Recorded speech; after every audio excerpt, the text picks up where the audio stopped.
राज्याचे मुख्यमंत्री माननीय शिंदे साहेब, उपमुख्यमंत्री माननीय देवेंद्रजी, केंद्रीय राज्यमंत्री माननीय आठवले साहेब, सदाशिवराव खोत, सुनीलजी तटकरे, प्रवीण दरेकर, प्रसाद लाड, सर्व उपस्थित सन्माननीय पत्रकार बंधू भगिनींनो आणि माझ्या तरुण मित्रांनो, कालच आपल्याला माहिती आहे की निवडणूक आयोगाने आपल्या चा कार्यक्रम जाहीर केलाय। तुम्ही एक पहा की साधारण आमच्या समोरची लोक सातत्याने काही ना काही फेक नॅरेटिव्ह सेट करण्याचा प्रयत्न करतात। हे आधीच ओरडत होते की निवडणुका 2-3 टप्प्यामध्ये घेतील, असं करतील, एक दिवसात घेणारच नाही किंवा हे अमुकच करतील। हे सगळं निवडणूक आयोगाच्या हातात असतं। आम्ही पहिल्यापासून सांगत असतो किंवा हा अधिकार कुणाचाच नाही, हा त्यांचा आहे, त्यांना स्वायत्तता दिलेली आहे आणि त्यांनी एकाच तारखेला निवडणुका जाहीर केलेल्या आहेत आणि मतदान पण 3 दिवसांनी मतमोजणी त्यांनी ठेवलेली आहे। हा सगळा कार्यक्रम आपण बघितला। आता हे झाले विसरून गेले आणि पुढच्या गोष्टी त्यांनी सुरू केल्या। आज आम्ही तुमच्या सगळ्यांच्या समोर रिपोर्ट कार्ड 2022 ला बदल झाला। उद्धव ठाकरे साहेबांचं सरकार त्या ठिकाणी बाजूला गेलं। एकनाथराव शिंदेच्या नेतृत्वाखालचं सरकार सुरुवातीला भाजप आणि शिवसेना अशा पद्धतीने अस्तित्वात आलं। नंतर 1 वर्ष गेल्यानंतर आम्ही लोक त्या सरकारमध्ये समाविष्ट झालो आणि गेले 1.5 वर्ष आम्ही सगळेजण मिळून त्या ठिकाणी काम करतोय। आता 22 ते 24 चा हे रिपोर्ट कार्ड देत असताना आपण जर बघितलं तर सातत्याने आमच्याबद्दल असं सांगितलं जातं की ह्यांनी तिजोरी मोकळी केलेली आहे, कर्जबाजारी केलेलं आहे, अमुक झालेलं आहे, तमुक झालेलं आहे। पत्रकार मित्रांनो, आपल्यामार्फत महाराष्ट्रातल्या माझ्या जनतेला मला सांगायचंय की मी अतिशय जबाबदारीने सांगतो, ह्या योजना देत असताना नेहमीच निवडणुका जवळ आल्यानंतर शेवटच्या 2, 3, 4 कॅबिनेट होतात। त्या कॅबिनेटमध्ये बरेच काही निर्णय हे घेतले जातात। मग पहिले का घेतले जात नाही त्याला काही असं वेगळं काही कारण नाही, पण शेवटी काही बाबा हा आपल्याकडनं राहून गेला विषय आणि त्या पद्धतीने विषय येतात आणि त्याच्यातनं ते विषय आम्ही मंजूर करतो। आताच्या काळामध्ये शेवटच्या अर्थसंकल्पामध्ये फार विचारपूर्वक आम्ही ज्या योजना दिल्या त्या योजनेच्या बद्दल पण फार टिंगलटवाळी झाली, फार त्याच्यामध्ये बदनामी करण्याचा प्रयत्न केला। परंतु खरोखरीच मुख्यमंत्री माझी लाडकी बहीण योजना ही इतकी पॉप्युलर झालेली आहे। आज देखील आपण साधारण माहिती घेतली तर महिलांच्या मध्ये एक समाधानाचं वातावरण पाहायला मिळतंय आणि सर्व घटकाला त्याच्यातनं न्याय द्यायचा प्रयत्न आम्ही सगळ्या समाजातल्या महिलांना, गरीब महिलांना न्याय द्यायचा प्रयत्न त्या बाबतीमध्ये त्या ठिकाणी केलेला आहे। नंतर म्हणले पैसेच येणार नाही, पैसेही आले। नंतर म्हणले पैसे आलेत का खात्यात घ्या लवकर काढून, नाही तर परत जमा करतील। म्हणजे काहीही बोलायचं ठीक आहे, प्रत्येकाला एकमेकाच्या बरोबर आरोप प्रत्यारोप करण्याचा अधिकार आहे, त्याबद्दल दुमत असण्याचं कारणच नाही, पण कुठंतरी काहीतरी त्याला तारतम्य ठेवण्याची गरज आहे। तशा पद्धतीनं कधी काही जणांच्याकडनं निश्चितपणे ते तारतम्य पाळलं जात नाही। आज आपण जर बघितलं तर ह्याच्यामध्ये स्थिर किमतीवर आधारित जो GSDP हा पूर्वीच्या काळामध्ये 1.9% होता, तो जवळपास 8.5% त्या ठिकाणी पोहोचलेला आहे। वाढ चांगल्या प्रकारची झालेली आहे। FDI मध्ये पण देशातील तुलनेत निश्चितपणे महाराष्ट्रामध्ये एक चांगल्या पद्धतीची गुंतवणूक झालेली आहे। त्यामध्ये पण सांगायचं नाही महाराष्ट्रात आता काहीच येत नाही, सगळं दुसरीकडे चाललं, काहीतरी बोलायचं आणि आमच्या महाराष्ट्रातल्या जनतेच्या मध्ये गैरसमज निर्माण करायचा आणि त्याच्यातनं हे कुठंतरी तुलनात्मक समोर आल्यानंतर फार मोठं जर काढत बसलं तर लोक ते वाचत बसत नाही, मोठी पुस्तिका काढली तर।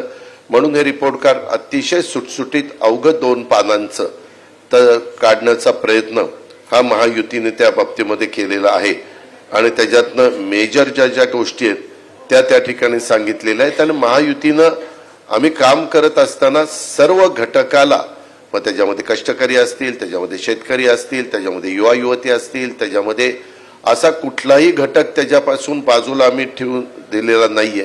त्याच्यामध्ये महिला असतील, शेतकरी, युवा, शासकीय कर्मचारी, ज्येष्ठ नागरिक, रोजगाराच्या बद्दलचे घेतलेले निर्णय, आरोग्याच्या बद्दल घेतलेले निर्णय, उद्योगधंदे, शहरी पायाभूत सुविधा, ग्रामीण विकास, सांस्कृतिक वारसा, क्रीडा अशा सगळ्या क्षेत्राला आम्ही त्याच्यामध्ये सामावून घेण्याचा प्रयत्न त्या ठिकाणी केलेला आहे आणि त्याला आमच्या परीनं जे काही मदत करता येईल, न्याय देता येईल, तो महायुतीच्या सरकारच्या माध्यमातून निश्चितपणे झालेला आहे.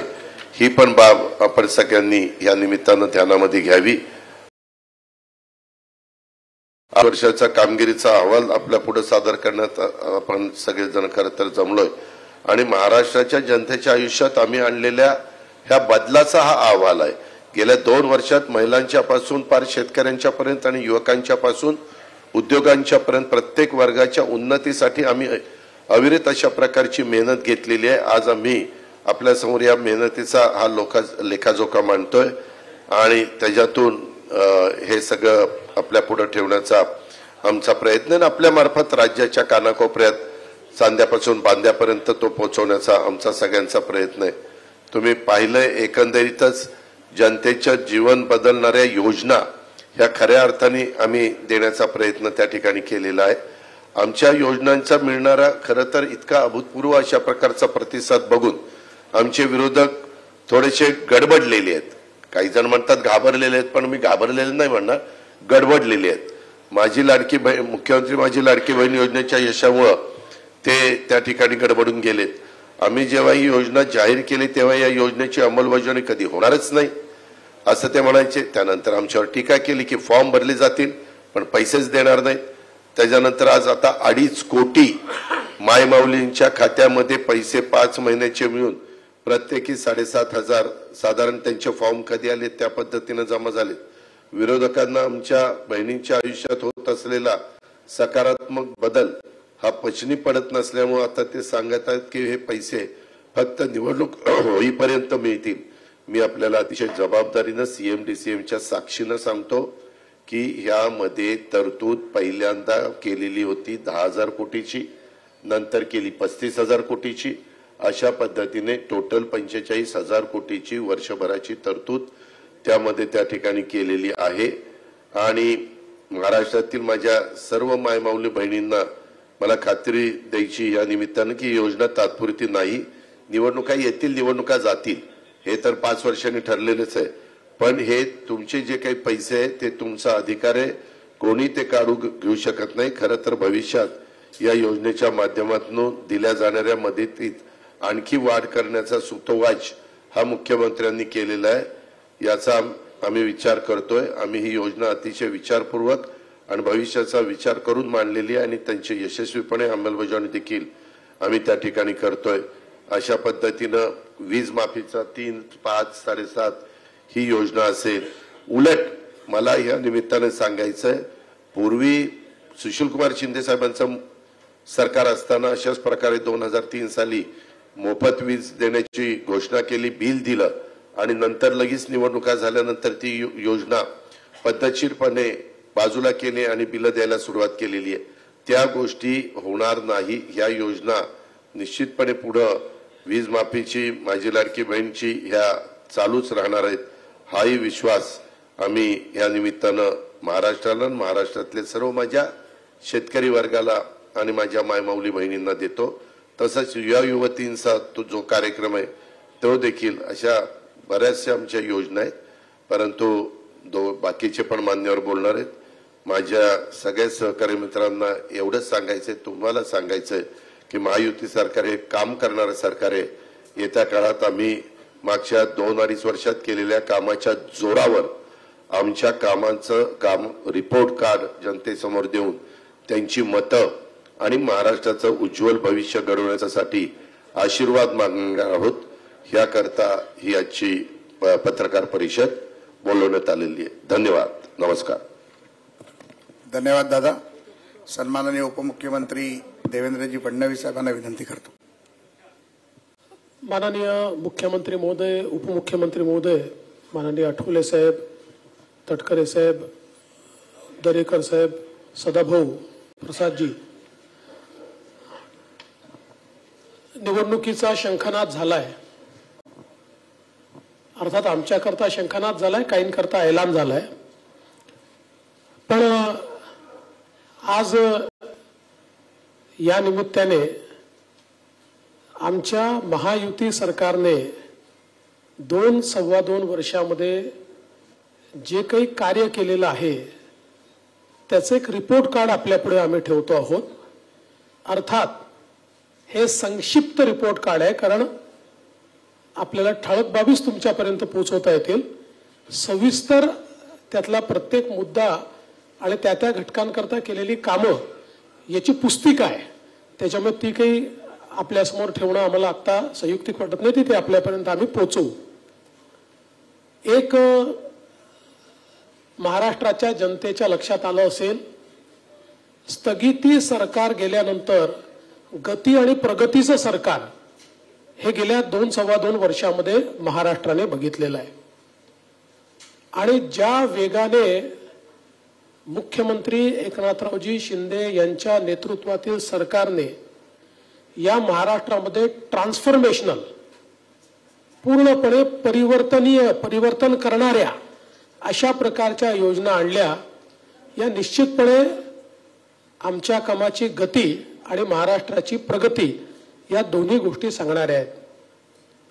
खरं म्हणजे ज्याचा उल्लेख या ठिकाणी झाला की महाराष्ट्र हे पहिलं राज्य आहे की ज्या राज्याने शेती विजेकरता स्वतंत्र शेतकरी वीज कंपनी स्थापन केली. या कंपनीच्या अंतर्गत 14,000 मेगावॅट वीज निर्मितीचं काम सुरू केलं सोलरच्या माध्यमातून. आणि पुढच्या 15 ते 18 महिन्यामध्ये, म्हणजे आतापर्यंत त्यातलं 1,500 मेगावॅट पूर्ण पण झालं, 15 ते 18 महिन्यात याचं सगळं काम डिलिव्हर होईल. आणि त्यानंतर महाराष्ट्रातल्या शेतकऱ्यांना 365 दिवसा वीज ही आम्ही उपलब्ध करून देऊ. हा एक अत्यंत क्रांतिकारी निर्णय आणि काम, ही घोषणा नाही, याचं प्रत्यक्ष काम जमिनीवर आम्ही सुरू केलेलं आहे. आणि 8.5 रुपयांनी जी वीज पडायची ती वीज आता केवळ 3 रुपयाला पडणार आहे. त्यामुळे महाराष्ट्र सरकारचे 10,000 कोटी रुपये बजेटमधले आणि 5,000 कोटी रुपये क्रॉस सबसिडीचे आम्ही यातनं वाचवणार आहोत. आणि याच्याच आधारावर आम्ही शेतकऱ्यांना मोफत विजेची योजना आणली. आणि म्हणूनच जे अजितदादांनी सांगितलं की मागच्या काँग्रेसच्या सरकारमध्ये घोषणा केली आणि नंतर बदलून गेले, कधी प्रिंटिंग मिस्टेक सांगितली, असा हा निर्णय नाही, तर अतिशय वेल थॉट, विचारपूर्वक कृती करून आणि पुढचे वर्षानुवर्ष हा निर्णय चालेल अशी व्यवस्था करून आम्ही हा निर्णय घेतलाय. आणि म्हणून शेतकऱ्यांना विजेचं बिल माफ जे केलेलं आहे ते भविष्यात देखील सुरू राहील आणि त्यांना दिवसा 12 तास वीज मिळेल. दुसरा महत्वाचा आम्ही निर्णय केला की शेतकऱ्यांना मागेल त्याला सौर पंप, केवळ 10% पैसे भरायचे आणि त्याला सौर पंप मिळेल. 25 वर्ष विजेचं बिल येणार नाही. 5 वर्ष सगळी देखरेख ही सरकार करेल. चोरीला गेला तर इन्शुरन्स आहे, तुटफूट झाली तर इन्शुरन्स आहे. आणि मागितल्यानंतर 3 महिन्यात त्याच्या शेतीमध्ये तो पंप लागतो, ही पण व्यवस्था आपल्या सरकारने केली आहे. त्यामुळे विजेच्या बाबतीत शेतकऱ्याला चिंतामुक्त करण्याचं काम हे आपल्या सरकारच्या माध्यमातून या ठिकाणी झालेलं आहे. आणि मला असं वाटतं की शेतकऱ्यांनी देखील त्याचं प्रचंड स्वागत केलं, कारण अगदी 5,000 रुपयापासून तर 50,000 रुपयापर्यंत बिलं जी आहेत ही शेतकऱ्यांची माफ झालेली आहेत. दुसरं, सिंचनाच्या क्षेत्रात देखील या सरकारने अभूतपूर्व कामगिरी केली आहे. खरं म्हणजे जे काही मध्यंतरी महाविकास आघाडीचं सरकार होतं, या सरकारमध्ये एकाही प्रकल्पाला सुधारित प्रशासकीय मान्यता दिली नाही. त्यामुळे सिंचनाचं काम पूर्णपणे ठप्प होतं. आता या सरकारमध्ये 145 प्रकल्पांना त्या ठिकाणी सुधारित प्रशासकीय मान्यता दिलेली आहे, ज्यामुळे 22,73,000 हेक्टर सिंचन क्षमता तयार होईल. आणि आपण बघा, सगळ्या महाराष्ट्रातल्या दुष्काळी भागामध्ये ही सगळी प्रकल्प आपण त्या ठिकाणी मान्य केलेली आहेत. अनेक दुष्काळी भागातले कामांची सुरुवात केलेली आहे. म्हणजे अगदी पश्चिम महाराष्ट्रातला दुष्काळी भाग असो, मराठवाड्यातला असो की विदर्भातला असो, कामांची सुरुवात देखील झालेली आहे. आणि सगळ्यात महत्वाचं, जे अशक्यप्राय वाटायचं, नदीजोड प्रकल्प, वैनगंगा, नळगंगा, पैनगंगा नदीजोड प्रकल्प 90,000 कोटी रुपयाचा, नार पार गिरणा नदीजोड प्रकल्प आपण केला.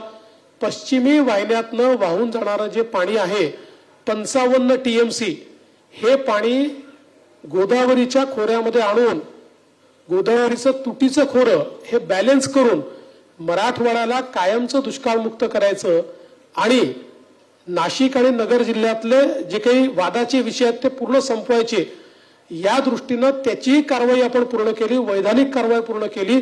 त्याच्याही संदर्भात सगळं त्याचं फर्स्ट स्टेजचं टेंडर आपण त्या ठिकाणी काढलेलं आहे. त्यामुळे यातली कुठली योजना ही केवळ कागदावर नाही, सगळ्या टेंडर स्टेजला टेंडर निघालंय, अनुसंधान चाललेलं आहे. अशा प्रकारे सिंचनाच्या क्षेत्रामध्ये प्रचंड मोठं काम हे आपल्या सरकारने या 2-2.5 वर्षामध्ये या ठिकाणी केलेलं आहे. वेगवेगळे जे घटक आहेत, मग आपले निराधार असतील, विधवा असतील, पोलीस पाटील असतील, ग्रामसेवक असतील, अंगणवाडी सेविका असतील, कोतवाल असतील, होमगार्ड असतील, आशाताई वर्कर असतील, एकही असा घटक नाही की ज्या घटकाला आपल्या सरकारने दिलासा दिला नाही. आता काल परवाच होमगार्डचे जे मानधन आहे ते दुप्पट आपल्या सरकारने केलं आणि या सगळ्या घटकांना भरघोस अशा प्रकारची वाढ देऊन त्यांच्याही जीवनामध्ये परिवर्तन करण्याचं काम केलंय.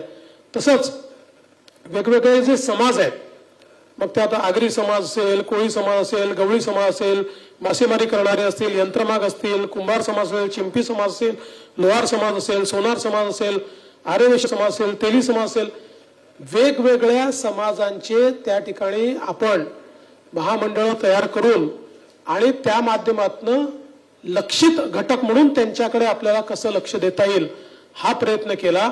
आणि त्याच वेळी आपण अण्णासाहेब पाटील आर्थिक विकास महामंडळाच्या माध्यमातून 1 लाखापेक्षा जास्त मराठा तरुणांना उद्योजक करण्याचं काम याच सरकारने या ठिकाणी केलेलं आहे.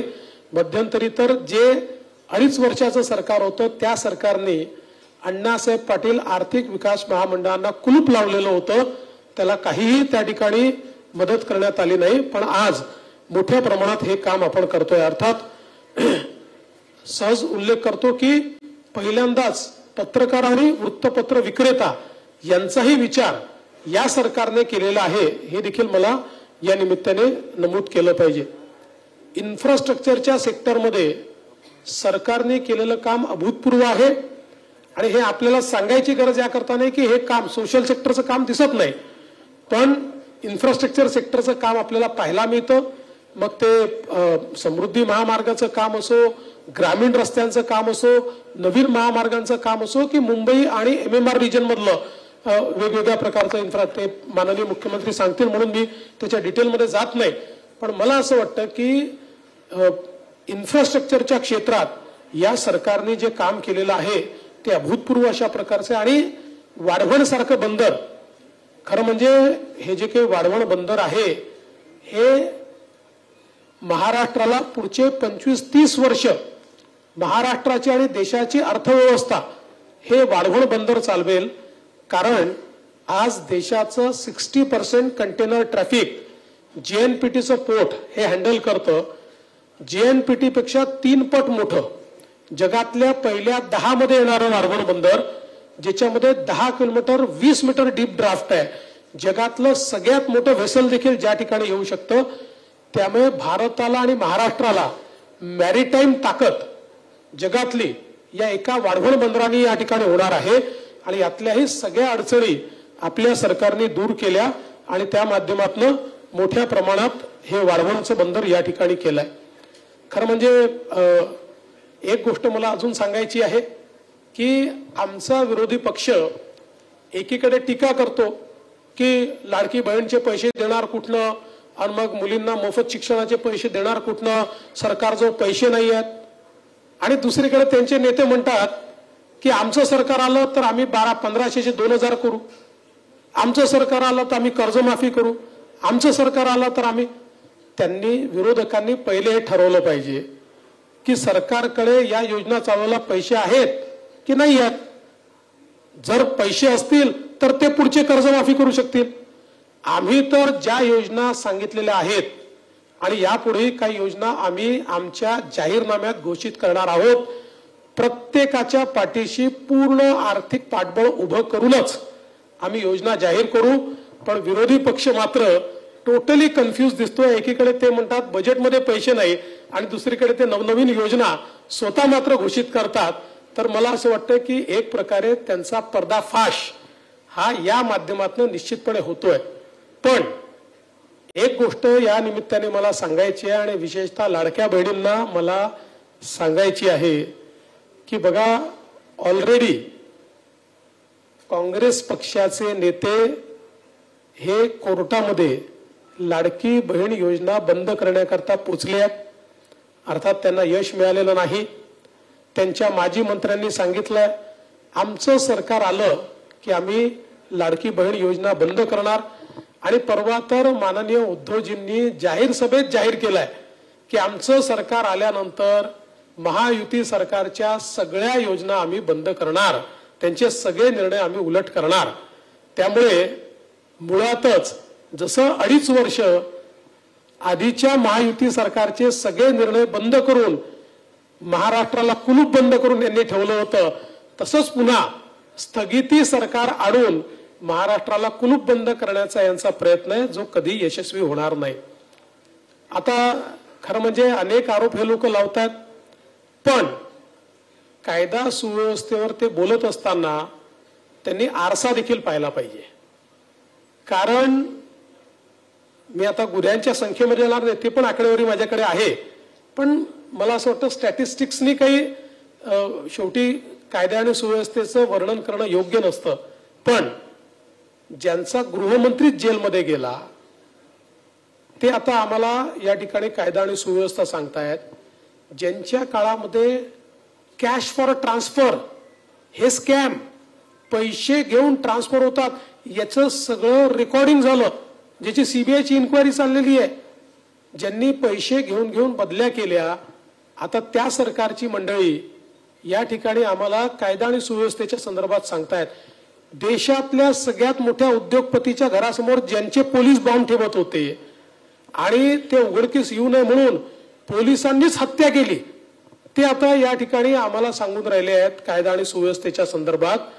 ज्यांनी कोरोनाच्या काळामध्ये पत्रकारांना घरून ओढून जेलमध्ये टाकलं, ते आता कायदा आणि सुव्यवस्थेच्या संदर्भात आणि लोकशाही कशी राहिली पाहिजे या संदर्भात आम्हाला त्या ठिकाणी सांगून राहिलेले आहेत. आणि ज्यांनी कोरोनाच्या काळामध्ये आरोपींना सुरक्षित प्रवास करता यावा म्हणून गाड्या उपलब्ध करून दिल्या, ते आता कायदा आणि सुव्यवस्थेच्या गोष्टी करतायत. खरं म्हणजे मी इतक्या गोष्टी माझ्याकडे आहेत, मी एवढंच सांगतो, निश्चित काही घटना घडलेल्या आहेत, यापूर्वी देखील त्यापेक्षा गंभीर घटना घडल्या आहेत, पण त्याच्यावर हे कधी बोलले नाहीत. पण अर्थात आता कुठली घटना बोलली तर बोलण्याचा अधिकार आहे.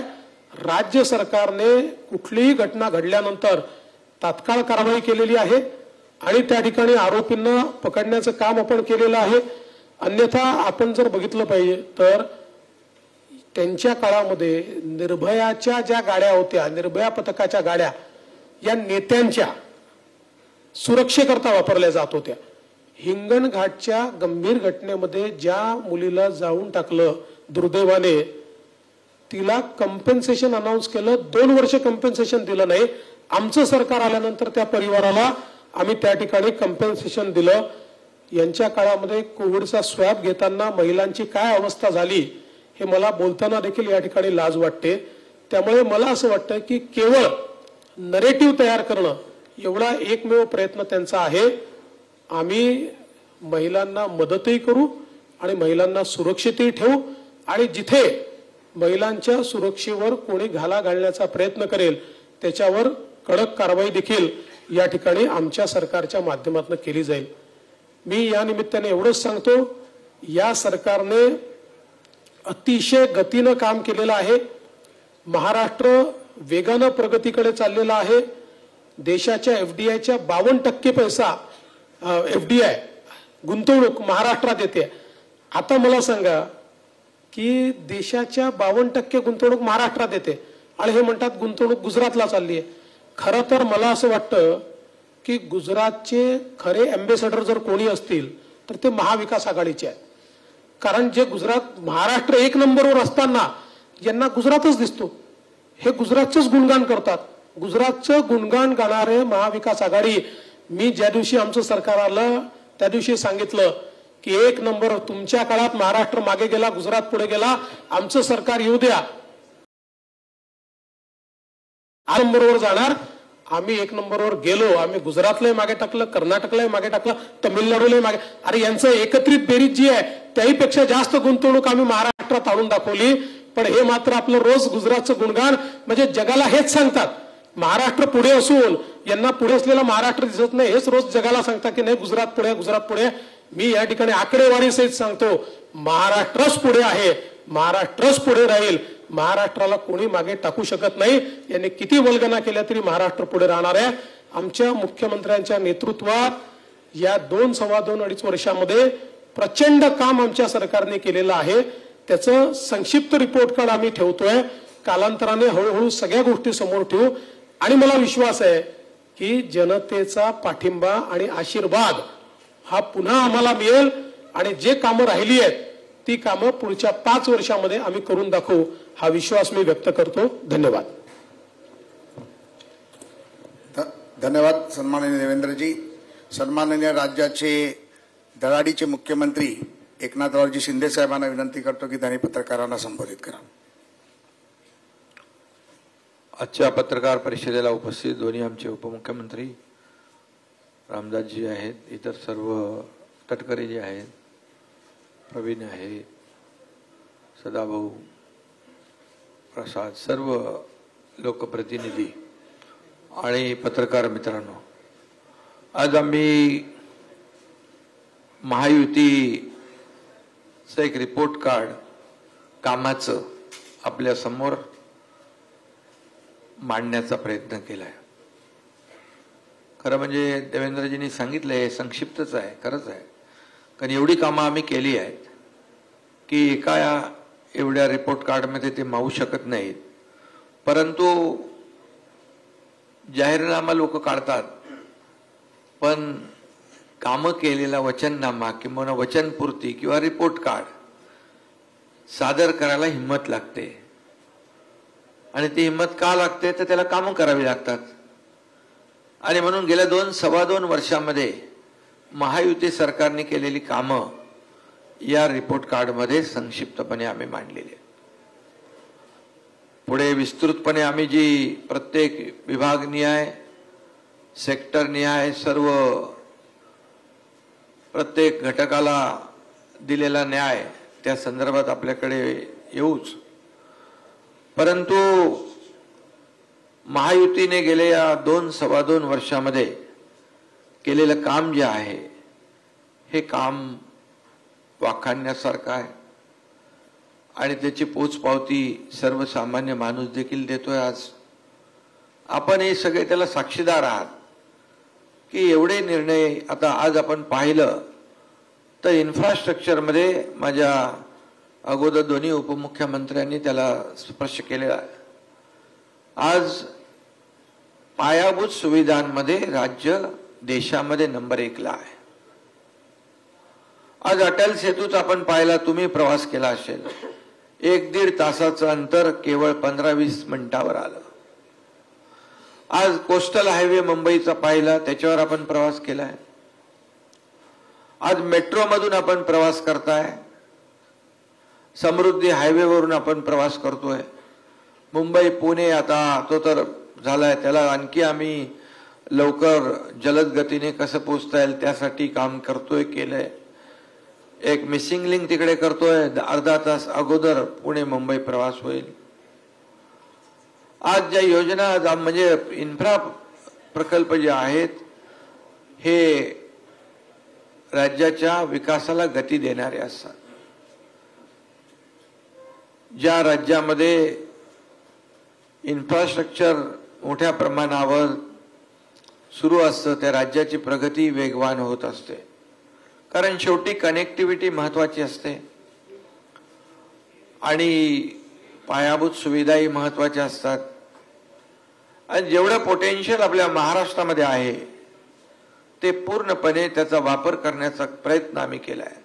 2-2.25 वर्षामध्ये आम्ही सर्व काही केलं असं म्हणू शकत नाही, म्हणणारही नाही. परंतु 2.5 वर्षाचा कालावधी महाविकास आघाडीचा आणि महायुतीचा 2-2.25 वर्षाचा, याचं कंपॅरिझन जर केलं तर 2.5 वर्षामध्ये सगळे प्रकल्प बंद पाडण्याचं काम केलं. मग ते आरे कारशेड असेल, मेट्रो 3 असेल, समृद्धी असेल, अटल सेतू असेल, सगळे प्रकल्प त्याच्यामध्ये स्पीड ब्रेकर टाकण्याचं काम केलं. आज मी सांगू इच्छितो आपल्याला की कारशेड जर आम्ही आल्यानंतर स्टे उठवून चालू नसतं केलं तर ते आणखी 10 वर्ष झालं नसतं. मेट्रो 3 आज आपण प्रधानमंत्री महोदयांच्या शुभाचे सुरू केलं. 13 ते 15 लाख लोक प्रवास करतायत. ते मला सांगितलं होतं तुम्ही त्याला स्टे द्या, त्याची चौकशी लावा, ते बंद करा. आणि या कारशेड आणि मेट्रो 17,000 कोटी रुपये त्याच्यामुळे त्यांच्या बालहट्ट असेल किंवा अहंकार असेल यामुळे वाढले. नाही तर 17,000 कोटी रुपये आम्ही आता आमच्या लाडक्या बहिणींना आम्ही आणखी जादा पैसे देऊ शकलो असतो. हे दुर्दैव आहे. अँटी डेव्हलपमेंट विजन ठेवून काम करणारे लोक. महाविकास आघाडीने 2.5 वर्षामध्ये आज पायाभूत सुविधा, ठीक आहे, पायाभूत सुविधा सोडल्यानंतर आम्हाला ते म्हणतात की उद्योग गेले, उद्योग पळवले. जसं आता देवेंद्रजी म्हणाले गुजरात ते प्रसिद्धी तेच करतायत. अरे गुजरात आणि कर्नाटक पहिल्या नंबरला 2ऱ्या नंबरला गेलं. आपण 3ऱ्या नंबरला होतो. पण जसं आमचं सरकार, महायुतीचं आपलं सरकार आलं, परत राज्य पहिल्या नंबरवर आलं. आज दावोस मध्ये 5 लाख कोटीचे करारनामे झाले. इथे गेल्या 2-3 महिन्यात 2 लाख कोटीचे करारनामे झाले. आणि नुसते करारनामे नाही, त्याचं एक्झिक्युशन आम्ही करतोय. त्यांच्या काळात काय झालं आपल्याला माहित आहे. 80,000 कोटीचे दाखवले, नंतर कुठे गेले माहित नाही. आणि हे सगळं जे आहे हे सगळं जनतेसमोर आहे. आणि आम्ही आज उद्योजकांना रेड कार्पेट दिलेलं आहे. त्यावेळेस कोणी विचारत नव्हतं, त्यामुळे उद्योजक जात होते. सहकार्य मिळणार नाही ही भावना त्यांची मनामध्ये निर्माण झाली. पण कुठलाही उद्योजक कुठेही अडचणीत आला तर आम्ही स्वतःहून त्याला ऍड्रेस करतो, त्याची तक्रार दूर करतो. आज या ठिकाणी जे उद्योग इंडस्ट्रीमध्ये जे काम केलंय, ज्या इंडस्ट्री आलेल्या आहेत त्या आणखी वाढवतात. अगदी गडचिरोलीपर्यंत इंडस्ट्री गेली आहे. म्हणजे इतर राज्यामध्ये ठीक आहे, इतर ठिकाणी, पण गडचिरोली सारख्या नक्षलग्रस्त भागात, आदिवासी भागात देखील इंडस्ट्री पोहोचली. याचं त्यांना आता सुरक्षित वाटू लागलेलं आहे. मोठ्या प्रमाणावर नोकऱ्या होत आहेत, मोठ्या प्रमाणावर लोकांच्या हाताला काम मिळतंय. आज आम्ही हे सर्व करत असताना उद्योग इकडे आणत असताना तुमच्या समोर आम्ही संपूर्णपणे चित्र उद्योगांचं या ठिकाणी ठेवायलाही तयार आहोत. कारण शेवटी हे इंडस्ट्री फ्रेंडली स्टेट झाले. आता लोक इकडे येऊ लागलेत, लोकांना सुरक्षित वाटू लागलेलं आहे. आणि म्हणून सेमी कंडक्टर सारखे प्लॅन नव्या मुंबईत सुरू होऊ लागले. जवळपास 80-90 हजार कोटीचे सेमी कंडक्टर आता काही दिवसात आपल्याकडे एमओयू होतोय. असे लाखो कोटी रुपयांचे प्रकल्प आपल्या राज्यात होत आहेत. जर उद्योग पळाले तर कोण राहिलं असतं बरं? ज्याच्याबद्दल बोलतायत तो कुठं सुरू झाला, काय झाला, याचं तरी आम्हाला सांगा आता पता. परंतु खोटं बोलायचं पण रेटून बोलायचं, अशा प्रकारचं काम ते करतायत. एकीकडे विकास, सगळ्या डेव्हलपमेंटच्या मी प्रकल्पांबद्दल आपल्याला बोललोच नाही, त्याला वेळ खूप लागेल. एवढे प्रकल्प आम्ही केले. आज नवीन आम्ही प्रकल्प करतोय. ऍक्सेस कंट्रोल ग्रीड 5,000 किलोमीटरचं करतोय. मुंबई गोवा, मुंबई सिंधुदुर्ग ग्रीनफील्ड रस्ता करतोय. अनेक रस्ते जे आहेत राज्यामध्ये कुठूनही कुठे जाताना, जसं नागपूर मुंबई देवेंद्रजींच्या काळात सुरू झाला 18 तास 20 तास लागत होते, आज 6 ते 7 तासावर येत आहेत.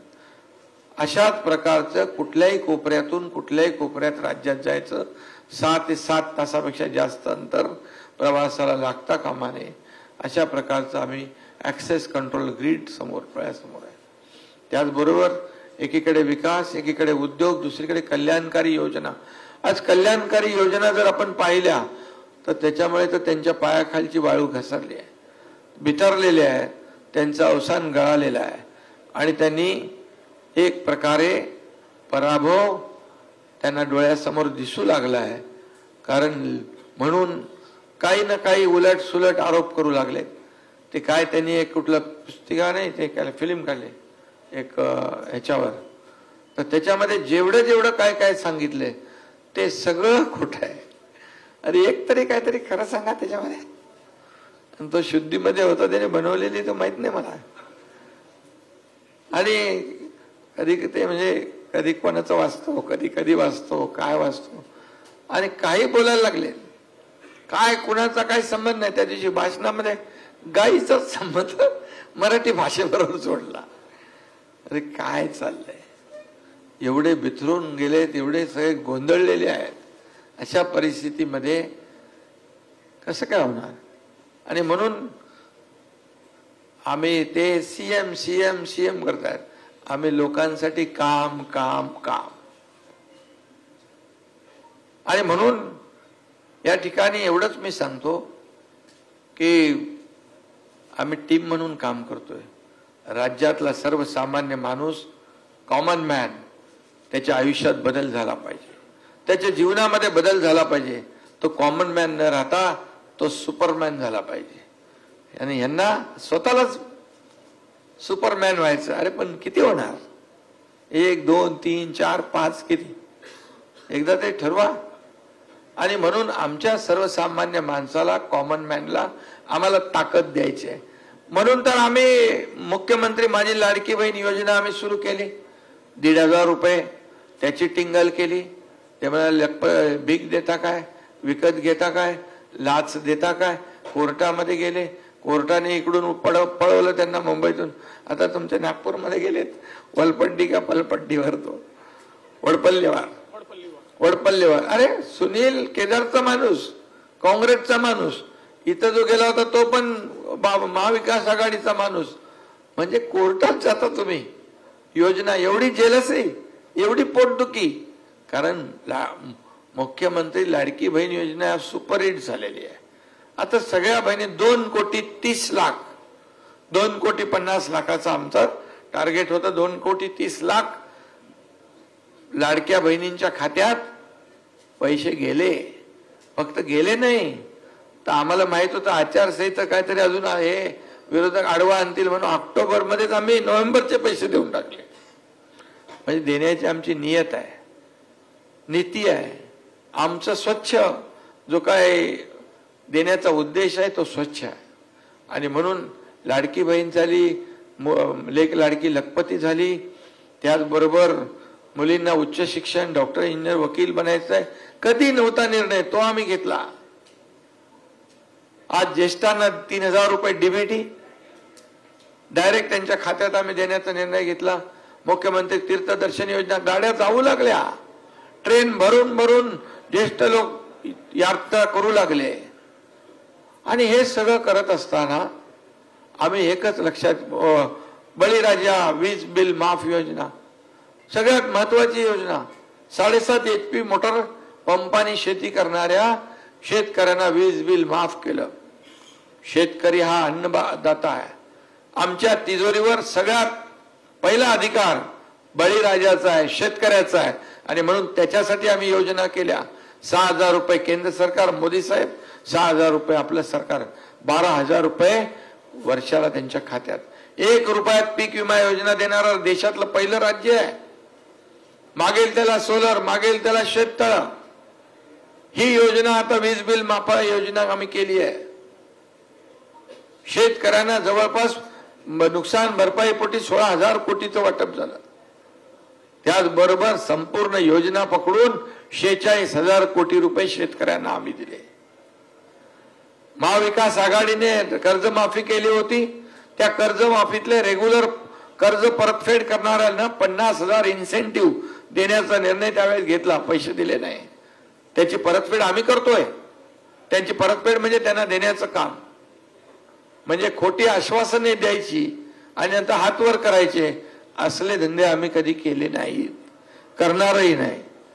आणि म्हणून या ठिकाणी इतक्या मोठ्या योजना, मोठ्या प्रमाणावर योजना, त्याच्यामध्ये आम्ही घरातला प्रत्येक माणूस घेतलाय.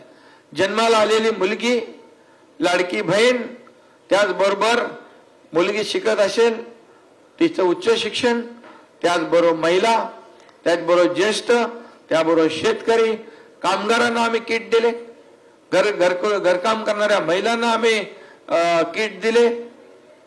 आज प्रत्येक घरातल्या प्रत्येक माणसाला योजनेचा लाभ मिळतोय. लोक म्हणतात घरात बसून काय, लोकांच्या दारी जाऊन कार्यकर्त्यांनी काम केलं पाहिजे असं आमचे बाळासाहेब सांगायचे. कार्यकर्ता नेता घरात नाही तर लोकांच्या दारात शोभून दिसतो. आम्ही शासन आपल्या दारी योजना केली. शासन आपल्या दारी का अगोदर योजना नव्हत्या, लाभ नव्हते, लाभार्थी नव्हते, सगळं होतं, परंतु ते कटकट नको, चक्रा नको म्हणून सोडून द्यायचे. आम्ही थेट त्यांच्यापर्यंत गेलो. जसे मुख्यमंत्री माझी लाडकी बहीण योजना आम्ही जातो, तसं शासन आपल्या दारी गेलो. पत्रकार मित्रांनो, आपल्याला सांगतो, त्यातून 5 कोटी लोकांना लाभ मिळाले. 5 कोटी. ड्रोन असेल, ट्रॅक्टर असेल, हार्वेस्टर असेल, छोटे छोटे दाखले असतील, सगळ्या योजना, महिला बचत गट असेल, 5 कोटी लोकांना लाभ दिले. हे सरकारने काम केलंय. आणि हे 2 वर्षामध्ये, 2.25 वर्षामध्ये जे काम केलंय, हे आपण त्याच्यामध्ये या संक्षिप्त याच्यात आम्ही मांडण्याचा प्रयत्न केलेला आहे.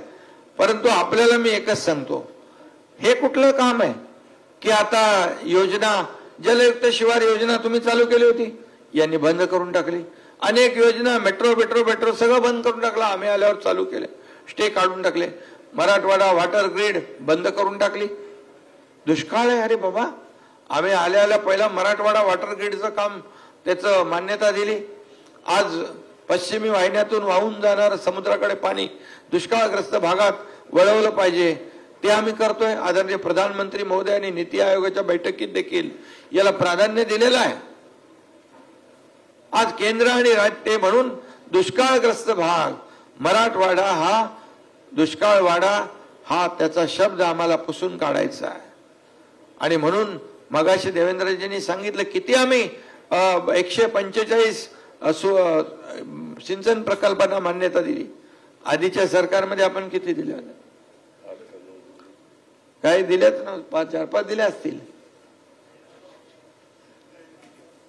म्हणजे आज 145 21-25 लाख हेक्टर. अरे आम्ही दोघं होतो तिकडे ना, माझं इच्छा, आम्ही लपवत नाही काय, पण आम्ही बघा निर्णय घेतो कोण? जयंत पाटलांनी हाऊस मध्ये सांगितलं, जयंत पाटलांनी सांगितलं ना सभागृहामध्ये. आणि त्यामुळे आम्ही थांबवणारे नाही, आम्ही स्पीड ब्रेकर टाकणारे नाही, आम्ही स्पीड ब्रेकर काढणारे आहोत आणि काम पुढे नेणारे आहोत. सगळं बंद, बुलेट ट्रेन बंद, हे बंद, ते बंद, सगळं काय चालू आहे? बोले समुद्राचा व्ह्यू कट होतो. अरे काय विजन आहे तुमचं कोस्टल रोडमुळे? काय म्हणजे आज लोक, जेवढे लाखो लोकांना आज प्रवास करायला संधी मिळते, ती संधी हिरावून घेण्याचं काम 2.5 वर्षात केलंय. आणि 2.5 वर्षामध्ये आपलं राज्य खूप मागे गेलं. जर आपलं सरकार पुन्हा आलं नसतं तर मला वाटतं हे सरकार आणखी मागे गेलं असतं. आज 10,000 17,000 जे विलंब लागल्यामुळे पैसे वाढले, आणि हे शेवटी जनतेच्या खिशातले पैसे आहेत. आणि म्हणून आम्ही करणारे आहोत, आम्ही सर्वसामान्य माणसाला न्याय देणारे आहोत. आणि म्हणूनच मी आपल्याला एवढं सांगतो, एवढं मोठं खोटं नरेटिव्ह पसरून त्या लोकसभेला त्यांनी लोकांना एकदा हे केलंय, परंतु आता मात्र या ठिकाणी जनता फसणार नाही. त्यांना 2-2.25 वर्षात किती कामं केली आम्ही. अरे कामांचा धडाका किती, मला वाटतं 900 निर्णय घेतले आम्ही. मला वाटतं 60-70 कॅबिनेट आपले झाले असतील ना दादा, आपल्या 60-70 कॅबिनेट झाले असतील, त्याच्यामध्ये 900 निर्णय घेतले. आणि म्हणून आपल्याला मी सांगतो, तरुणांना स्टायपंड, प्रशिक्षण भत्ता देणारं पहिलं राज्य आहे. त्यांना आता येणारे ट्रेंड मॅनपॉवर मिळेल, स्किल मॅनपॉवर मिळेल. आमच्या माता भगिनींना 3 मोफत सिलेंडर देण्याचा निर्णय घेतला. आता कालच आम्ही एंट्री पॉइंटचे टोल बंद केले. तुम्ही गेले का नाही तिकडून? बरं वाटते ना आता? पटकन जातात. मग ते आम्ही केलं. आता ते म्हणतात की आम्ही आलो की या सगळ्या योजना बंद करणार, जेलमध्ये टाकणार, पोलखोल करणार. अरे कोणाला टाकणार? योजना बंद करणार. तुम्ही तर यापूर्वी तुमची पोलखोल झालेलीच आहे. कोविडमध्ये झाली आहे. ते जेलमध्ये गेले काही लोक, आणि सगळे लोक जे आहेत, आणि हे सगळं जे बंद या योजना करणाऱ्यांना जनता साथ देणार नाही. आणि खुलेआम बोलायला लागले. म्हणजे एवढी जेलसी. अरे एवढं तर कळलं पाहिजे. लोक सगळे विरोधात जातील. कारण लाडकी बहीण योजनेला कोणी टच करायला गेला त्याचा कार्यक्रमच झाला समजा. एकदम करेक्ट कार्यक्रम होणार. कारण आमच्या लाडक्या बहिणी बिलकुल ऐकून नाही घेणार. लाडक्या बहिणींना आम्ही सांगितलंय, केंद्र सरकार मोदी साहेबांनी आम्ही ठरवलंय तुम्हाला लखपती बनवणार, लखपती बहिणी बनवणार. अरे माझं काय पेक्षा माझ्या बहिणींचं काय, महाराष्ट्रातले जनतेचं काय हे बघा. माझं काय बघून गेले उद्योजक पळून. म्हणून आम्ही ठरवलंय की आम्ही सर्वसामान्य माणसाला काय देणार, सर्वसामान्य माणसाच्या आयुष्यामध्ये चांगले दिवस काय येणार, बदल काय होणार, हे आम्ही ठरवलेलं आहे. आणि त्यासाठी आम्ही काम करतोय. कुठला तरी एक तरी निर्णय सांगा बरं आम्ही आमच्या कोणाच्या वैयक्तिक लाभासाठी घेतलाय. आम्ही जे निर्णय घेतले ते शेतकरी, कष्टकरी, कामगार, माता भगिनी, माझे युवक युवती, ज्येष्ठ सगळ्यांसाठी घेतले. एकही सेक्टर आम्ही नाही सोडला. आज त्याच्यामध्ये जे आज निर्णय घेतलेले ते बघा. तुम्ही बघा, आकडेवारी बघा. त्याच्यात मी जात नाही. याच्यामध्ये आहे त्यांच्या काळात काय होतं आणि आमच्या काळात काय, हे आकडे तपासून घ्या. कुठलाही आम्ही याच्यामध्ये एकही शब्द आम्ही खोटा लिहिला असेल तर आम्ही तुम्हाला सांगतो, जे तुम्ही सांगाल ते हरवू.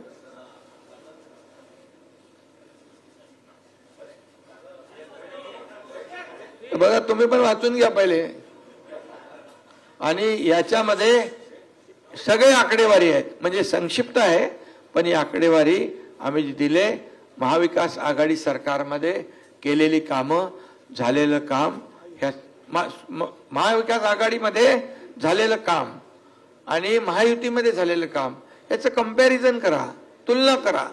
आणि मग होऊ द्या दूध का दूध, पाणी का पाणी. आम्ही जनतेच्या दरबारामध्ये जायला तयार आहोत. आणि त्यामुळे कमी कालावधीमध्ये, तुम्हाला नंतर बोलायला देतो, कमी कालावधीमध्ये सर्वात अधिक, ताई आमची लाडकी बहीण आहे ना, लाडक्या बहिणीला देऊ टाइम. तर कमी कालावधीत आम्ही जास्तीचं काम केलेलं आहे, हे छाती ठोकपणे आम्ही सांगतो. आणि हे राज्याची बदनामी करतायत. अरे देशाची बदनामी तर एक जण करतोय तिकडे जाऊन विदेशामध्ये, प्रधानमंत्र्यांची करतोय, देशाची करतोय, पण हे लोक तर राज्याची बदनामी करतात. आपल्या राज्याबद्दल आपल्याला अभिमान असला पाहिजे, पूर्ण अभिमान असला पाहिजे. विरोधी पक्षाने विरोध करावा, आरोप करावा, परंतु केवळ विरोधाला विरोध नाही. चांगलं काम असेल त्याला चांगलं म्हटलं पाहिजे. शेवटी लोक, तुम्ही जे आम्ही लाडकी बहीण योजना आम्ही चांगली केली, लोकांनी स्वीकारली. लाडका भाऊ योजना आम्ही चांगली केली, लोकांनी स्वीकारली. शेतकरी, लाडका शेतकरी आम्ही केलाय. अरे काल परवा तर लाडका आमचा प्रवासी पण केलाय. तर ह्या लोकांच्या विरोधात तुम्ही जेवढं बोलाल तेवढं तुम्ही खड्ड्यामध्ये जाल. हे पण एवढं साधं त्यांना कळत नाही. काही लोकांनी सुपारी घेतले, महाविकास आघाडीतल्याच लोकांनी खड्ड्यात घालण्याचं, त्यांना त्यांचं लकलाभ. पण आम्ही त्यांच्यावर जात नाही. आम्ही काम करू. आणि आपल्याला मी सांगतो, काम करायचं आहे, या राज्यासाठी काम करायचं आहे. आणि भविष्यात देखील महायुती सरकार एवढ्या प्रचंड कामाच्या जोरावर रात्रंदिवस आम्ही काम करतोय. तुम्हीच सांगा, मी असेल, देवेंद्रजी आहेत, अजितदादा आहेत, सांगा किती लोक आम्हाला भेटतात. दिवसातून हजारो लोक भेटतात. पूर्वीची परिस्थिती बघा, कोण वर्षाला जात होतं, कुणाला वर्षाचे दरवाजे उघडे होते, काय होतं, किती लोक भेटत होते. अरे याचा तरी विचार जनता नक्की करते. जनताच बोलते हे चालतं बोलतं सरकार आहे. हे कुठं, अरे मुख्यमंत्री सहायता निधीमध्ये तुम्ही 2-3 कोटी रुपये देता आणि आम्ही 350 कोटी दिले. हे कुणाचे पैसे आहेत?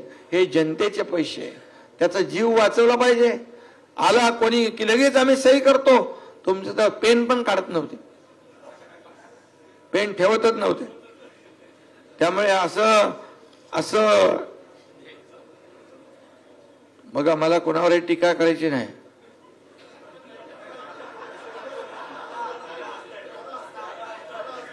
दादा साक्षीदार होते, साक्षीदार आणि भुक्तभोगी. अरे बाबा काय ते बरोबर वाद चालवत होते. आणि म्हणून तुम्हाला सांगतो, हे आमचं सरकार सर्वसामान्यांचं आहे. सर्वसामान्यांना न्याय देणारं सरकार आहे. आणि म्हणून आम्ही जे काम केलेलं आहे याची पोचपावती येणाऱ्या निवडणुकीमध्ये महायुतीला जनता दिल्याशिवाय राहणार नाही, एवढाच विश्वास मी या ठिकाणी व्यक्त करतो. आणि यानंतर तुम्हाला सांगतो की रिपोर्ट कार्ड देणारं हे आमचं पहिलं सरकार आहे. त्याला डेअरिंग, हिंमत लागते, धाडस लागतं, केलेली कामं करावी लागतात. नाही तर रिपोर्टमध्ये देणार काय? आम्ही हा प्रकल्प बंद पाडला, आम्ही तो प्रकल्प बंद पाडला, आम्ही ही योजना बंद केली, हे देणार तुम्ही? आणि म्हणून मला अभिमान आहे, आम्ही जे काम केलं, माझे दोन्ही उपमुख्यमंत्री, माझे सर्व मंत्रिमंडळातले सहकारी, यांचं सर्वांचं सहकार्य, सर्व लोकांचं सहकार्य. आणि तुम्हालाही सांगतो, तुम्ही फक्त रोजचा सकाळचा ते दाखवता. अरे दिवस काय लोकांच्या जीवनात, अटल सेतू दाखवा, कोस्टल दाखवा, मेट्रो 3 दाखवा. अरे ते दाखवलं तुमचं TRP वाढेल. लोक बोलतील यांच्या चॅनलवर विकास कामं दाखवत आहेत. नुसतं ते आता आवडत नाही लोकांना. सकाळ काय ते काय, रोज त्यांचं काम चालूच आहे. भोंगवाळत असतो. भोंगे अजून बरेच वाढलेत, पण आम्ही त्या भोंग्याकडे लक्ष देत नाही. आम्ही आमच्या कामाच्या प्रती फोकस आहोत. आणि म्हणूनच अवघ्या थोड्या दिवसात आपलं सरकार लाडकं सरकार झालंय. बहिणी बोलू लागल्यात हे लाडकं सरकार आहे. अरे याच्यापेक्षा जास्ती काय पोचपावती पाहिजे? आम्ही काही कोणाला घाबरत नाही. किती आरोप करा, काही करा, तुमच्या आरोपाला आम्हाला उत्तर द्यायची गरज पण नाही. आम्ही कामावर एकदम फोकस करून काम करू आणि या राज्याला पुढे नेऊ, एवढंच मी आपल्याला सांगतो. पुन्हा एकदा सगळ्यांना शुभेच्छा, खूप खूप शुभेच्छा. आज यहाँ पर महायुति का रिपोर्ट कार्ड हमने संक्षिप्त में, महायुति का रिपोर्ट कार्ड हमने सादर किया है संक्षिप्त में, और मैं बोलूंगा भी संक्षिप्त में. और इसलिए मुझे खुशी है, मुझे पूरा विश्वास है कि यहाँ पर रिपोर्ट कार्ड देने की हिम्मत चाहिए, रिपोर्ट कार्ड देने के लिए काम करना चाहिए. ये काम हमने इस रिपोर्ट कार्ड में छापे हैं. महाविकास आघाड़ी के काम 2.5 साल के और 2-2.25 साल के महायुति के काम होने दो. जनता के अदालत में दूध का दूध, पानी का पानी. इसमें एक भी अगर झूठ होगा तो आप बोलेंगे वो हारेंगे हम. और इसलिए हमने सिर्फ काम किया है. और महाविकास आघाड़ी की उसके पैरों तले जमीन खिसक गई है. लाडली बहन, किसान योजना, ये सब योजना में नहीं जाता हूं, लेकिन ये योजना हम बंद करेंगे ऐसा विपक्ष बोल रहा है, तो उनको मुंह तोड़ जवाब ये हमारी जनता, मेरी लाडली बहना, लाडले भाई, लाडले किसान, ये सब अच्छा उनको बराबर उसका मुंह तोड़ जवाब देंगे.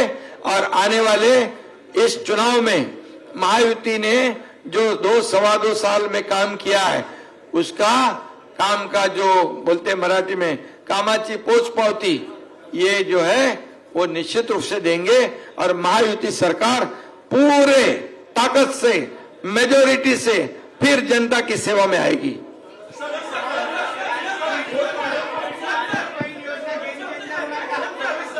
एक एक एक एक गेम चेंजर झालेली आहे. लाडली बहीण योजना गेम चेंजर झालेली आहे. एक सगळ्यांना विनंती आहे की एका एकाने प्रश्न विचारले तर सगळ्यांच्या लक्षात येतील. रौनक, सुरुवातीला रौनक, एक एक प्रश्न विचारा. एक एक एक एक एक मराठी का सवाल. पहिले मराठी करू, मराठी आधी करू, बोलो. हिंदी करू. बाद में मराठी. सुरुवातीला मराठी. उदय बोल.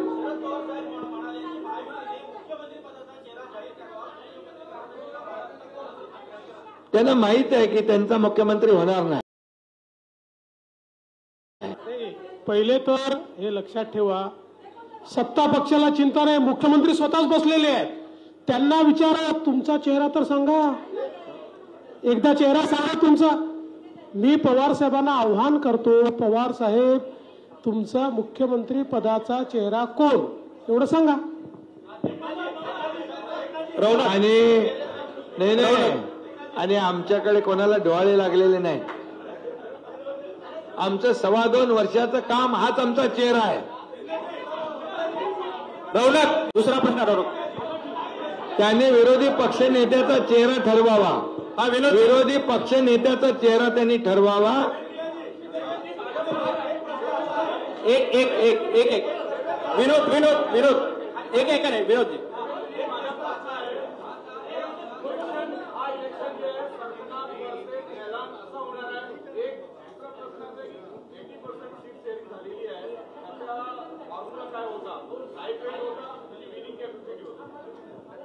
असं आहे की सीट शेअरिंग पूर्ण झालं.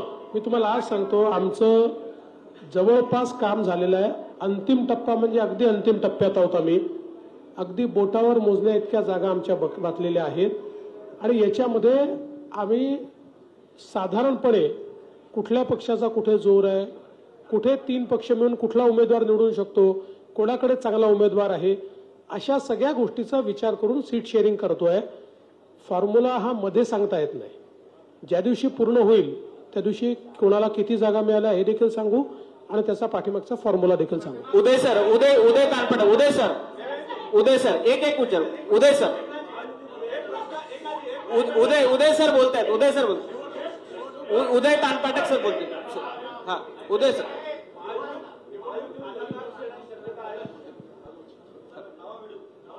अरे आम्ही एवढे भिडू मजबूत आहोत.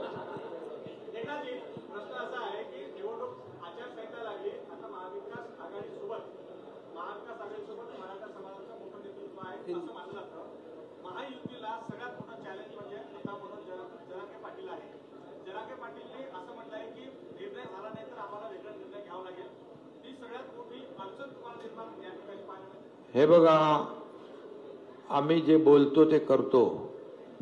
मी स्वतः मराठा समाजाला आरक्षण देणार सरकार आपलं. ओबीसी समाजाला, इतर कुठल्याही समाजाला धक्का न लावता मराठा समाजाला आरक्षण देणार. भर दसरा मेळावा शिवाजी महाराजांच्या पायाची शपथ घेतली. आम्ही ताबडतोब असेंब्ली बोलवली, अधिवेशन बोलवलं, 10% आरक्षण दिलं. अरे ते आरक्षण रद्द करायला कोण गेले बघा जरा, कोण पिटिशनर आहे. आम्ही टिकवलंय, ते टिकवलंय. यापूर्वी आरक्षण देवेंद्रजींनी दिलं होतं, ते घालवलं कोणी? आताच्या महाविकास आघाडीने.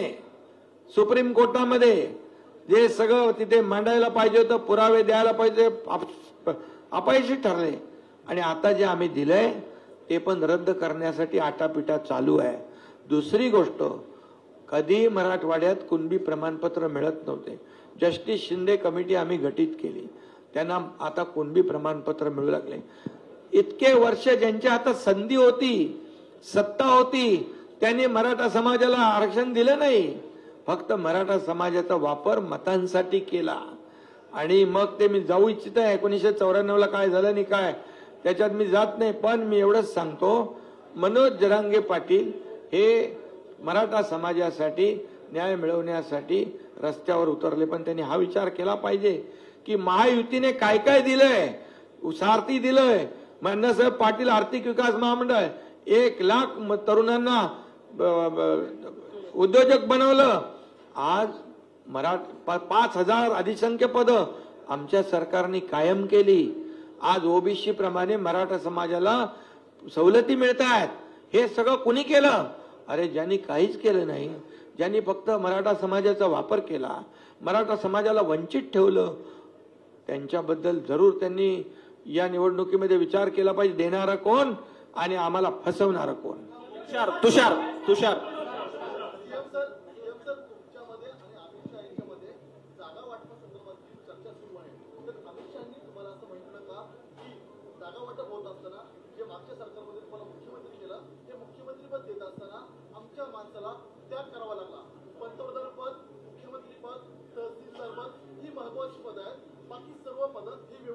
असं तुम्ही ऐकलं का कुठं? तुम्ही त्या बैठकीत होते का? अरे बाबा, हे असं कुठेही काही कोणी बोललेलं नाही आणि कोणी आम्ही ऐकलेलं नाही. एक मिनिट, बैठकीमध्ये आमच्याशिवाय दुसरा कोणी नाही आणि तुम्ही त्याच्यावर बातम्या करताय, म्हणजे मला तर आश्चर्यच वाटतं. टेबल न्यूज आहे, टेबल न्यूज 100% असं कुठेही बोलणं नाही, काही म्हटलेलं नाही. तुम्ही आमच्यामध्येच हिंदी प्रश्न घेऊ. अभिषेक तुम्ही ताई यांचं काय, यांचं बोलू दे एकदा. हा बोला.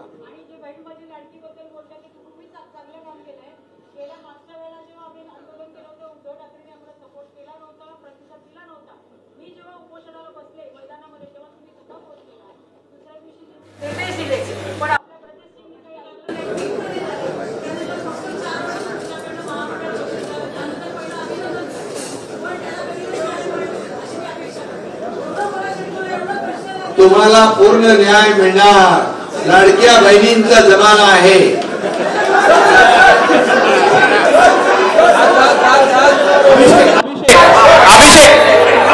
अभिषेक,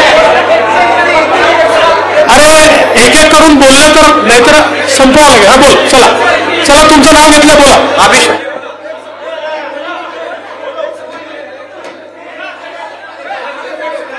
बाकीचे शांत राहिले तर प्रश्न कळेल आणि लवकर आपण करू शकू. अभिषेक.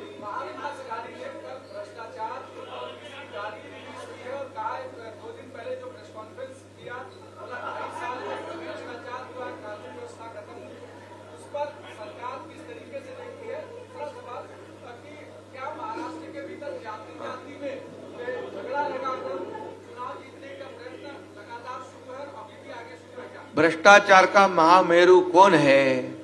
कोविड में खिचड़ी चोरी किसने की? कोविड में कफन चोरी किसने की? कोविड सेंटर में घोटाला किसने किया? अरे पेशेंट भी नहीं, डॉक्टर भी नहीं, उसके पैसे निकाले, वो तो जेल के अंदर गए और कई लोगों ने पैसे लिए चेक से, वो जेल के अंदर जाएंगे. भ्रष्टाचार में गृह मंत्री खुद जेल में जाते हैं. एक उद्योगपति के घर के नीचे बम लगाते हैं पुलिस, एक आदमी का मर्डर करते हैं, एक जिसने गाना बनाया खड्डे पे उसको जेल में डालते हैं, नारायण राणे केंद्रीय मंत्री को जेल में डालते हैं. ये हम हनुमान सुनेगा कि नहीं? हनुमान चालीसा बोलने वाले वो नवनीत राणा और कौन रवि राणा को जेल में 40 दिन डाला. अरे ये भ्रष्टाचारी, ये इतने गुनहगार लोग हैं. तुम्हारे अर्नब गोस्वामी को डाल दिया था, तुम्हारे एक मराठी पत्रकार को, राहुल कुलकर्णी. अरे इसका तो थोड़ा ये करके जाओ, उनको ठोको जरा. क्या यार ऐसे क्या? पंकज बाकीचे थोडं शांत राहा प्लीज.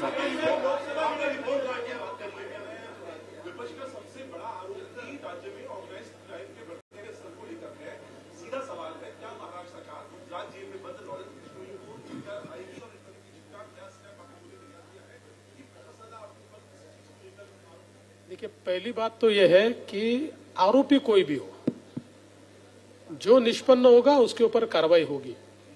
अभी आप जिस केस की अभी बात कर रहे हो, इसमें जो हमारी इंक्वायरी चल रही है उसमें 4-5 एंगल सामने आ रहे हैं.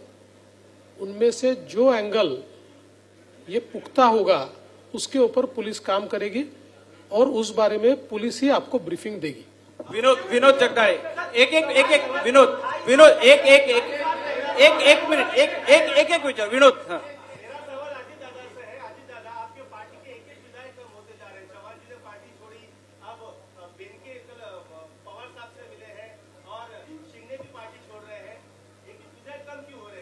आप फिक्र मत, मैं गंभीर हूँ। आप सब झूठ बोल रहे हैं। बहन के वहां गया नहीं। किसने कहा बहन के गया? अरे नहीं रे बाबा, अरे नहीं रे बाबा, बहन के नहीं गया था। कौन से शिंदे साहब?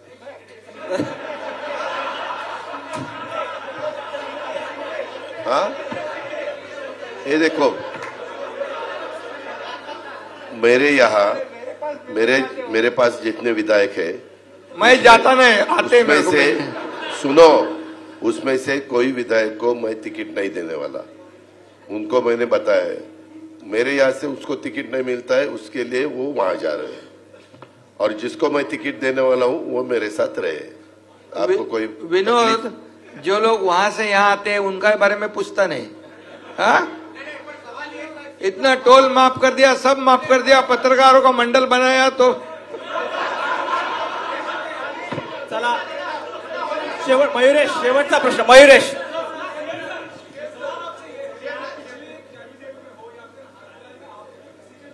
अरे भैया ये सुनो, क्या बोले? हाँ,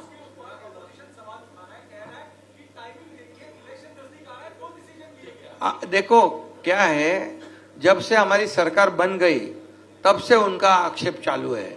सरकार गिरेगी, गलत डिसीजन ले रहे, सरकार गिरेगी, घटना बाह्य सरकार है, करते करते करते करते हमारी सरकार मजबूत होते गई। आज 900 निर्णय हमने लिए हैं, ये जनता के हित में निर्णय लिए। देखो, कोई भी निर्णय लेना क्या तुरंत एक दिन में नहीं होता है, उसके लिए पूरा तैयारी करना पड़ता है, नियोजन करना पड़ता है, पैसे का व्यवस्था करना पड़ता है, प्रिपरेशन करना पड़ता है। इसलिए हमने जो भी अभी लेख लाड़की लखपति योजना जब की, तभी क्या चुनाव था क्या? एसटी में 50% सवलत दिया, तभी क्या चुनाव था क्या? किसानों को 6,000 रुपए हमने दिया सालाना, तभी क्या चुनाव था क्या? ऐसा नहीं है। हम ये सब निर्णय हमने बराबर क्या क्या लेना है उसकी तैयारी करनी पड़ती है, और आखिर में तो थोड़ा तो झटका तो देना पड़ता है कि नहीं? वो दिया, हम टोल नाका बढ़ाए। नहीं, एक इसमें मुझे एक और चीज ध्यान में लाकर देनी है। मैं वापस बोलता हूं कि उन्होंने आईना देखना चाहिए, क्योंकि पिछली जो महाविकास आघाड़ी की सरकार थी, उस सरकार में सरकार माइनॉरिटी में आने के बाद, और जब राज्यपाल जी ने पत्र दिया था कि आप मेजोरिटी दिखाओ, तब कैबिनेट लेकर निर्णय लिए। तो इसलिए जरा गिरेबान में अपने झांक कर देखो, हम तो लेजिटिमेट है, हमको हर रोज निर्णय लेने का अधिकार है। तभी तो उनका मेजोरिटी नहीं थी, वो माइनॉरिटी में थे, फिर भी उन्होंने निर्णय लिया। और वो तुरंत हम आने के बाद, सरकार में आने के बाद, बनने के बाद, हमने उसको अधिकृत ढंग से कर दिया। अरे मैं क्या बोलता हूँ, अभी उनकी सुनो, हरियाणा का चुनाव जब तक नहीं हो रहा था तब तक बहुत डांस कर रहे थे, जलेबी बांट रहे थे, पेड़ा बांट रहे थे, लड्डू बांट रहे थे, ढोल फोड़ रहे थे। जैसे हरियाणा का ढोल फुट गया, अभी जमीन पे आए वो लोग। शेवटचा प्रश्न विनायक, शेवटचा प्रश्न। धन्यवाद, थँक्यू। सर्वांचे मनापासून आभार। या ठिकाणी देखील जिलेबीची व्यवस्था बाहेर केलेली आहे। सर्वांचे मनापासून आभार। बोलो खूप धन्यवाद। अरे बोलो सर्वांचे आभार। बोलो याला बोलू देणार रे, बोला सर्वांनी ऐका ना।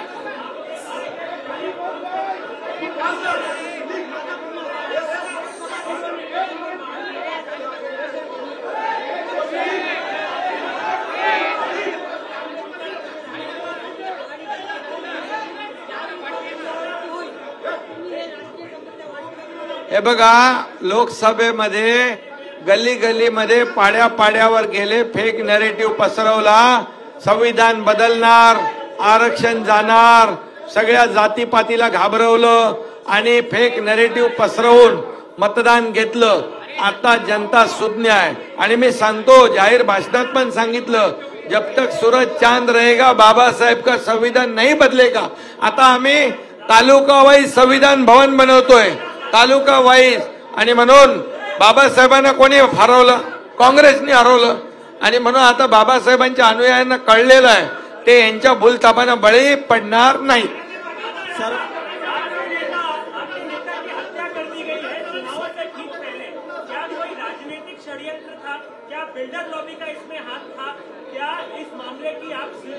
उसकी इंक्वायरी चालू है. मैं रोज उसके बारे में क्या क्या इंक्वायरी आगे जा रही है वो मैं भी देखता हूँ, सीएम साहब भी देखते हैं और हम पर्सनली सब CM देख भी रहे देखते हैं. हैं. धन्यवाद, आभारी है खूप खूप. स्टेजवर